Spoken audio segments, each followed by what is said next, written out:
Haleluya. Pagi hari ini kita bersama-sama merenungkan apa yang menjadi pesan Tuhan di dalam kehidupan setiap kita. Pesan Tuhan berbicara tentang angin yang dibiarkan menerpa. Angin yang dibiarkan menerpa. Saya percaya beberapa hari kemarin kita sudah belajar dan kita terus diperlengkapi melalui pesan Tuhan dalam minggu ini. Dan saya juga percaya kita tetap bersemangat untuk belajar bersama-sama. Mari kita lihat kebenaran firman Tuhan di dalam Injil Markus pasal 4 ayat 35 sampai 41. Tetapi kita akan bacakan ayat 39-nya saja Bapak Ibu. Markus pasal 4 ayat 39. Judul perikop Alkitabnya adalah angin ribut diredakan. Ayat 39, ia pun bangun, menghardik angin itu dan berkata kepada danau itu, diam, tenanglah. Lalu angin itu reda dan danau itu menjadi teduh sekali. Jadi apa yang Yesus lakukan dalam perikop ini atau dalam ayat ini adalah sesuatu yang dahsyat. Sesuatu yang luar biasa. Karena memang kita tahu bahwa Tuhan tidak terbatas oleh apapun. Tuhan tidak dibatasi oleh apapun. Apa saja Tuhan bisa lakukan. Karena memang bagi Tuhan tidak ada yang mustahil Bapak Ibu. Kalau kita perhatikan perikop ini Bapak Ibu dari ayat 35 sampai 41 ada banyak hal yang Tuhan mau ajarkan kepada setiap kita. Tetapi sebelumnya Bapak Ibu, sebelum kita jauh, saya akan, kita melihat sama-sama apa yang menjadi inti pesan Tuhan. Karena ini yang harus kita renungkan di dalam kehidupan setiap kita. Mari kita lihat bersama-sama ya. Itu ada di aplikasi RDMB Bapak Ibu, tetapi saya akan bacakan untuk kita semuanya. Supaya kita menangkap sesuatu lewat inti pesan Tuhan ini. Dikatakan seperti ini. Angin besar seringkali diizinkan Tuhan menerpa kehidupan orang percaya. Tentunya bukan tanpa suatu tujuan. Semua ada maksud Tuhan di balik semuanya itu. Bahkan perjalanan murid-murid Yesus dari Kapernaum menuju ke seberang Danau Galilea saja perlu diwarnai dengan terpaan angin taupan yang besar. Setiap manusia tentu memilih untuk tidak mengalami tanda kutip terpaan angin. Terlebih angin ribut atau angin taufan. Semua ingin menjalani hidup dalam keadaan aman dan tenang. Namun Tuhan memiliki pandangan yang berbeda. Ketika Tuhan menempatkan orang-orang percaya di dunia, Tuhan tahu bahwa hal itu bukanlah sesuatu yang mudah. Ya Tuhan sangat ngerti dengan keadaan kita. Tetapi ada lanjutannya ini yang menarik buat yang saya perhatikan. Dunia sudah diliputi oleh berbagai angin tanda kutip yang siap menghempaskan siapapun. Kata ini membuat Bapak Ibu? Membuat saya lebih fokus untuk merenungkan apa yang menjadi pesan Tuhan ini. Dikatakan apa? Berbagai angin yang siap menghempaskan siapapun. Kata siapapun di sini, siapa saja kan? Baik itu dewasa muda, siapa saja, tanpa kecuali. Oleh karenanya gini, artinya ada sesuatu yang harus kita persiapkan. Agar apa? Agar tidak tersapu oleh berbagai angin tersebut. Karena kalau kita lihat, jelas di dalam inti pesan Tuhan dikatakan dunia sudah diliputi oleh berbagai angin yang siap menghempaskan siapapun. Kita mau pelajari bersama-sama Bapak Ibu, kita mau tangkap bersama-sama. Pagi hari ini saya tidak mau panjang lebarkan, kita akan belajar dua hal ya. Ini yang dapat kita renungkan bersama-sama. Yang pertama adalah Tuhan mau kita belajar untuk tetap percaya sekalipun berada di tengah-tengah gelombang besar menerpa. Ini yang penting yang harus kita bangun, belajar untuk tetap percaya. Sekalipun badai, angin taupan menerpa kehidupan setiap kita sebagai orang-orang percaya. Mari kita lihat firman Tuhan di dalam Injil Markus pasal 4 ayat 39 sampai 40. Demikian firman Tuhan, ia pun bangun, menghardik angin itu dan berkata kepada danau itu, diam, tenanglah. Lalu angin itu reda dan danau itu menjadi teduh sekali. Ayat 40, lalu ia berkata kepada mereka, mengapa kamu begitu takut? Mengapa kamu tidak percaya? Bapak Ibu, satu waktu saya mengalami yang namanya angin badai dalam sebuah perjalanan ya. Ketika saya ada di balik ke kampung ya, dari Mentawai menuju ke Padang. Ketika berangkat di dermaga, saya lihat semuanya tenang-tenang saja, semuanya aman gitu, semuanya tidak ada ombak yang begitu menakutkan ya. Tetapi ketika kapal itu sudah mulai berjalan jauh, ya mungkin 1 jam ada ya dalam perjalanan tenang semuanya. Tiba-tiba mulai ada goncangan gitu ya. Ya, saya waktu itu duduk di lantai 2, karena lantai 2 itu tempat terbuka, jadi bisa melihat pemandangan. Dan itu nggak tertutup Bapak Ibu. Yang kalau yang di bawah itu, ya tempat duduknya enak ya. Ada sofanya gitu, pokoknya bagus lah untuk makan dan ngopi bisa lah. Tapi kalau di luar angin. Nah, pada waktu itu saya sama orang-orang yang di kapal itu, ada banyak orang ya di lantai 2 ya, karena memang menikmati pemandangan agak sore-sorean gitu ya, lihat nelayan-nelayan yang mancing dan sebagainya. Apa yang terjadi dalam perjalanan? Terjadi ombak yang besar. Pelan-pelan itu mulai terlihat kapalnya, mulai ini enggak terkendali saya lihat ini. Mulai ada kesulitan untuk maju, untuk melawan arus. Dan ketika ya saya sendiri ya memperhatikan ketika ombak itu mulai membesar, ada ketakutan yang muncul di dalam kehidupan saya. Yang namanya kepanikan itu terjadi Bapak Ibu. Kita nggak peduli lagi dengan siapa orang di samping kita. Saya ngalami waktu itu yang namanya ketakutan. Karena air ombak itu di lantai 2 itu bisa basah kuyup semuanya. Gak ada yang kering. Tas-tas di tempat kotak tersebut Bapak Ibu itu berserakan. Semua orang menyelamatkan dirinya sendiri. Ya. Buat saya tidak akan duduk kalau ada gelombang yang besar. Saya harus berdiri dan pegangan. Karena kalau gue duduk itu akan lompat-lompat. Itu lumayan juga maksudnya. Bemper pantat ini bisa sakit. Tulang kita bisa berbahaya.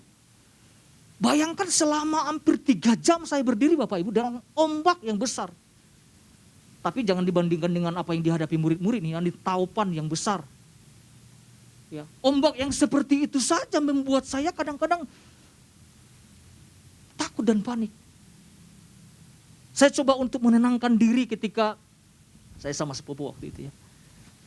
Tuh, ini bahaya, ini kita sampai nggak dalam pikiran saya. Ini kalau balik, ya kita di pertengahan jalan. Bayangkan Bapak Ibu harusnya 3 jam perjalanan, nyampenya betul-betul perjalanannya jadi 5 jam. Terlambat 2 jam kami nyampe di dermaga Padang. Itu perjalanan yang sangat menakutkan buat saya, karena sebelumnya tidak pernah saya alamin.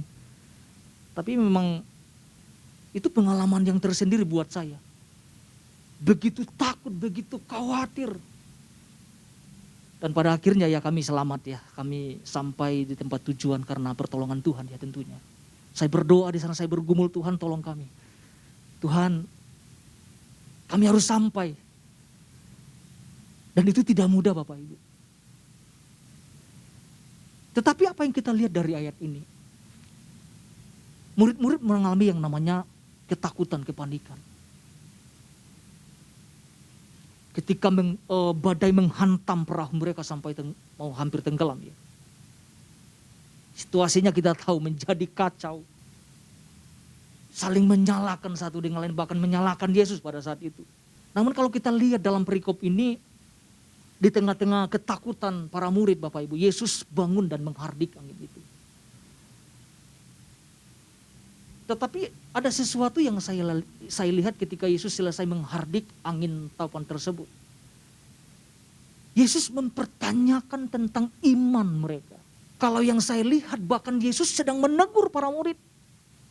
Kalau kita perhatikan di ayat 40 berkata gini, mengapa kamu begitu takut? Mengapa kamu tidak percaya? Ini kan permasalahan yang dihadapi para murid kan. Di dalam Injil Lukas pasal 8 ayat 25 di situ dikatakan, di manakah kepercayaanmu? Pertanyaan ini sangat penting buat setiap kita karena ini berkaitan tentang kepercayaan seseorang terhadap kuasa Tuhan. Ketika kita membaca firman Tuhan ini, Tuhan sedang berbicara. Mengapa kamu tidak percaya? Mengapa kamu begitu takut? Di manakah kepercayaanmu? Kalau kita perhatikan iman para murid benar-benar tidak bekerja ketika punya kesempatan untuk membuktikan bahwa mereka punya iman. Kadang-kadang iman kita sebagai orang-orang percaya tidak bekerja ketika ketakutan menguasai kehidupan kita. Bukan tidak ada iman. Tapi karena mungkin terlalu besar ketakutan itu yang menguasai, kita lupa. Seharusnya dalam perikop ini mereka murid-murid menunjukkan tentang kualitas itu kan. Ya jelas Tuhan menegur Bapak Ibu. Karena gini, ketidakpercayaan itu akan menyebabkan hal terjadi. Akan muncul yang namanya ketakutan, kekhawatiran. Karena menganggap bahwa Tuhan tidak peduli dengan keadaan yang murid-murid alami. Makanya Yesus kan pertanyakan, di mana imanmu? Di mana kepercayaanmu? Buat saya ketika membaca firman Tuhan ini Bapak Ibu, merenungkan perikop ini.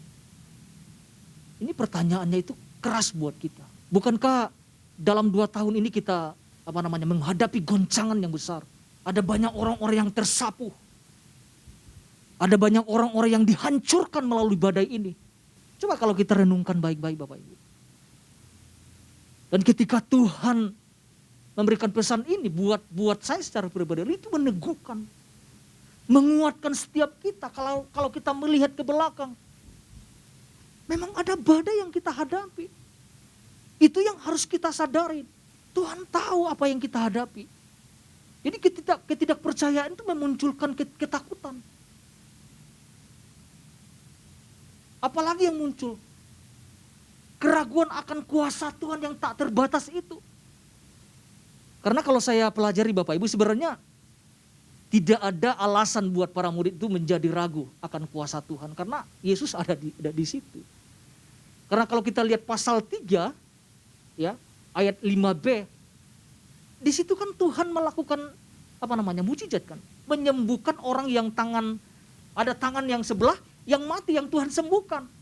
Ya nanti Bapak Ibu boleh cek ya, pasal 3 ayat 5b. Jadi di situ ada tangan yang mati sebelah yang Tuhan sembuhkan. Bahkan di ayat selanjutnya ada banyak orang-orang yang Tuhan sembuhkan. Nah seharusnya ketika badai itu datang menghantam para murid pada saat itu, mereka harusnya tahu bahwa mereka tidak boleh meragukan itu gitu. Karena ada banyak mujizat yang Tuhan lakukan sebelum mereka menyeberang. Ada banyak orang-orang yang disembuhkan, dipulihkan. Kadang-kadang itu keraguan itu muncul Bapak Ibu ketika kita dalam situasi yang tidak menyenangkan di dalam kehidupan kita masing-masing ya. Sekalipun faktanya Tuhan ada bersama-sama mereka di dalam perahu. Tetapi hal itu juga membuat mereka menjadi ragu akan keberadaan Tuhan yang menyertai mereka pada saat itu. Jadi untuk belajar tetap percaya di tengah badai yang besar itu bukanlah sesuatu yang mudah.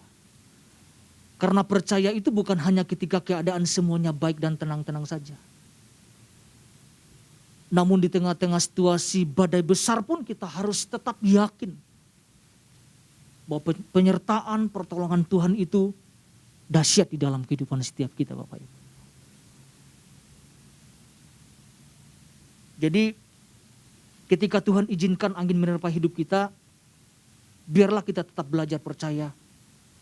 Karena di balik semua badai yang kita hadapi, ada pelajaran penting yang Tuhan mau ajarkan kepada setiap kita. Tuhan mau kita menjadi umat yang kokoh dan teruji. Itu ada di poin 1 yang disampaikan oleh Bapak Gembala.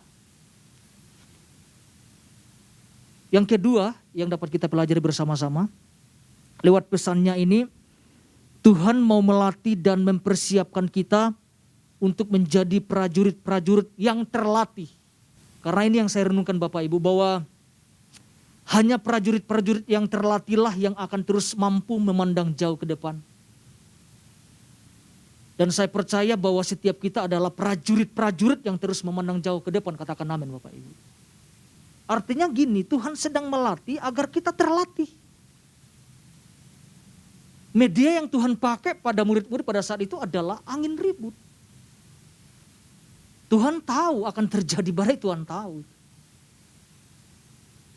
Tapi Tuhan juga biarkan agar murid-murid belajar sesuatu. Hari Selasa Bapak Gembala sampaikan di dalam Injil Matius 10 ayat 16a ya. Dikatakan seperti ini, lihat aku mengutus kamu seperti domba ke tengah-tengah serigala. Ini saya renungkan ini Bapak Ibu. Artinya gini, goncangan yang akan jauh lebih besar yang akan murid-murid hadapi. Jadi badai itu untuk melatih, untuk mempersiapkan para murid untuk menghadapi apa? Goncangan-goncangan, badai-badai atau angin selanjutnya kan. Karena ini berkaitan, ketika saya pelajari, berkaitan dengan pengutusan. Dan Tuhan begitu dahsyat untuk mempersiapkan para muridnya. Dan para murid dan kita semua harus belajar. Ya, kemarin Pak Aping sampaikan dia, untuk tetap tenang.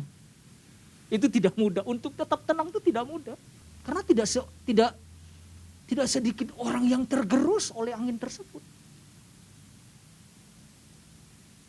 Jadi saya melihat untuk tujuan inilah bagaimana Tuhan melatih, mempersiapkan para murid. Untuk tujuan, untuk pekerjaan yang lebih besar. Tetapi juga tantangannya akan jauh lebih besar. Mungkin kita pernah belajar tentang para murid ya, ketika mereka di ending dalam pelayanan mereka, dalam kehidupan mereka. Itu ganas. Itu menakutkan. Ada yang digoreng lah. Tragis semuanya. Jadi bagian ini yang harus kita renungkan. Ketika badai Tuhan izinkan di dalam kehidupan setiap kita, Tuhan sedang mempersiapkan kita. Tuhan sedang memperlengkapi kita untuk tujuan yang lebih besar. Tetapi goncangan juga yang lebih besar. Jangan kita mengharapkan setelah Tuhan mengutus kita, Bapak Ibu, kita mengharapkan badai-badai kecil. Tidak. Tuhan akan izinkan itu kita hadapi. Dan ketika Tuhan pun mengutus, bukan berarti Tuhan diam tidak menyertai kita. Justru Tuhan berjanji untuk menyertai kita sampai pada akhir zaman. Mari kita lihat firman Tuhan Bapak Ibu. Markus pasal 4 ayat 38. Ini menjadi dasarnya. Markus pasal 4 ayat 38. Pada waktu itu Yesus sedang tidur di buritan di sebuah tilam.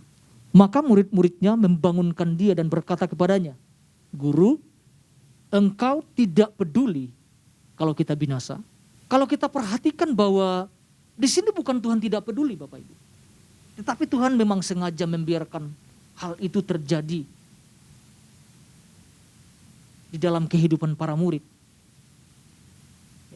Karena memang harus mereka hadapin. Dan kita bisa lihat reaksi respon mereka ketika menghadapi badai. Semua gak ada yang tenang. Bahkan yang terjadi adalah kita tahu bahwa mereka menyalahkan Tuhan. Kenapa Tuhan biarkan? Kenapa Yesus kok tidur-tidur saja? Kenapa guru kok tidur-tidur saja? Tentunya enggak mudah. Buat murid-murid itu tidak mudah. Bahkan saya merenungkan gini Bapak Ibu. Kita tahu ya bahwa para murid itu adalah orang nelayan ya. Mungkin mereka tidak pernah menghadapi sebelumnya tentang badai taufan seperti ini. Makanya ketika menerpa mereka, mereka menjadi takut, panik. Mereka mempertanyakan, Guru, engkau tidak peduli kita binasa? Ini kan pertanyaan orang-orang yang tidak percaya kan seharusnya. Ketika kita sedang menghadapi badai, Tuhan ada enggak? Itu kan pertanyaan orang-orang yang kanak-kanakan itu. Tuhan sanggup enggak menolong ketika kita di tengah-tengah badai? Tapi disinilah kita belajar bersama-sama Bapak Ibu. Para murid itu mewakili gereja Tuhan hari-hari ini. Jadi kita mau belajar bersama-sama. Lewat badai ini Tuhan sedang melatih kita. Tuhan sedang mempersiapkan kita semua untuk pekerjaan yang lebih besar. Jadi dua hal ini yang kita dapat sama-sama pelajari Bapak Ibu. Jadi yang pertama yang saya mau sampaikan adalah Tuhan mau kita belajar untuk tetap percaya sekalipun berada di tengah-tengah gelombang besar menerpa. Yang kedua, Tuhan mau melatih dan mempersiapkan kita untuk menjadi prajurit-prajurit yang terlatih. Tuhan Yesus memberkati kita semuanya.